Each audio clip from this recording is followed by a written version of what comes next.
സ്ഥലക്കച്ചവടമാണ് 10 saint ഉക്കാണ്ട്. ഇത് അവിടെ ഇങ്ങനെ 10 സെന്റ് ഉക്കാണ്ട്. കച്ചവടക്കാർ വന്നു പോലെ ഇങ്ങനെ തക്കുമൊക്കെ നടന്ന് അത് ആ കുറ്റി മുതൽ ഈ കുറ്റി വരെയാണ്, മറ്റേ കുറ്റിയാണ്, അങ്ങോട്ടാണ് എന്നൊക്കെ പറഞ്ഞതിനടുക്കാണ് പള്ളിക്കൊന്ന് വാങ്ങിക്കൊടുത്തു. പള്ളിക്കൊന്ന് വാങ്ങിക്കൊടുത്തപ്പോൾ പ്രധാനപ്പെട്ട കച്ചവടക്കാരൻ പറഞ്ഞു, ആ വാങ്ങിക്കൊടുത്തിട്ടുണ്ടെന്നാൽ നമ്മൾ നിക്കാരം കഴിഞ്ഞ് വന്നിട്ട് ബാക്കി കച്ചവടം ചെയ്യാം. സാധുക്കൾ വിചാരിച്ചു ഇയാൾ അവല് വക്തിന് ജമാഅത്തിൽ കൂടുന്ന ആളാണ്, ഇയാൾ നമ്മളെ പറ്റിശുലേക്കാരല്ലേ, എന്നാ പിന്നെ സെന്റിന് 2 ലക്ഷം എന്ന് പറഞ്ഞത് ഏറെ ഉണ്ടാവില്ല, 10 രൂപ കൂട്ടി കൊടുത്തിട്ടാണെങ്കിലും വാങ്ങ, അയാൾ വക്തിന് കൃത്യമായിട്ട് നിസ്കരിക്കണ ആളല്ലേ.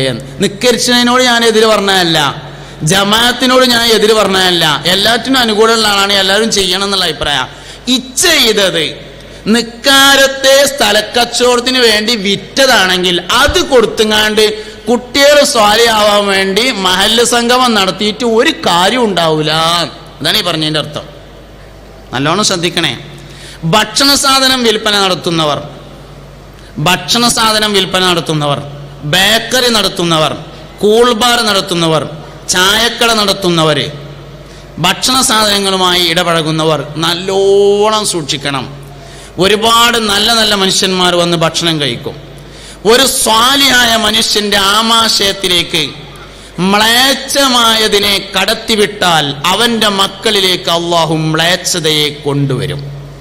10 മക്കളുള്ളതിൽ ഒന്ന് ബുദ്ധിയില്ലാത്തത്, ഒന്ന് കാലുകൊണ്ട് ചെയ്യാത്തത്, ഒന്ന് കബറങ്ങ തുരക്കാത്തത്, അങ്ങനെ ഉണ്ടാക്കി തരും അള്ളാഹു തആല. ഞാനിത് വെറുതെ പറയണമെന്നല്ല. ഭക്ഷണ സാധനം വിൽപ്പന നടത്തുന്നവർ നല്ലോണം സൂക്ഷിക്കണം.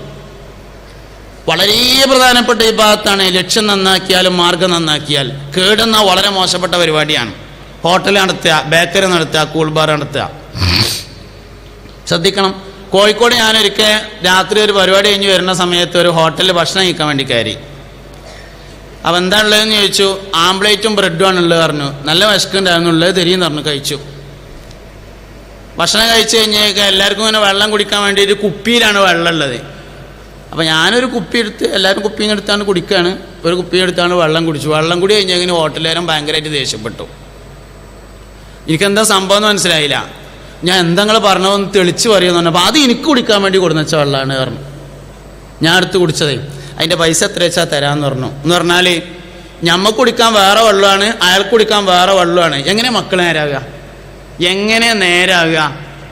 ഭക്ഷണ സാധനം വിൽപ്പന നടത്തുന്നവർ, അത് എന്ത് ഭക്ഷണമാണെങ്കിലും, റോഡ് സൈഡിലെ മുട്ടായി കച്ചവടമാണെങ്കിലും, അതിൽ സംശുദ്ധത പാലിച്ചിട്ടില്ലെങ്കിൽ അത് മക്കളിൽ തിരിച്ചറിയും. ബുദ്ധിവൈകല്യം, ചിന്താവൈകല്യം, അംഗവൈകല്യം, 3-1 മക്കളിൽ അനുഭവിക്കേണ്ടി വരും. ആ കാര്യം തീർച്ചയാണ്. 3-1 അനുഭവിക്കേണ്ടി വരും.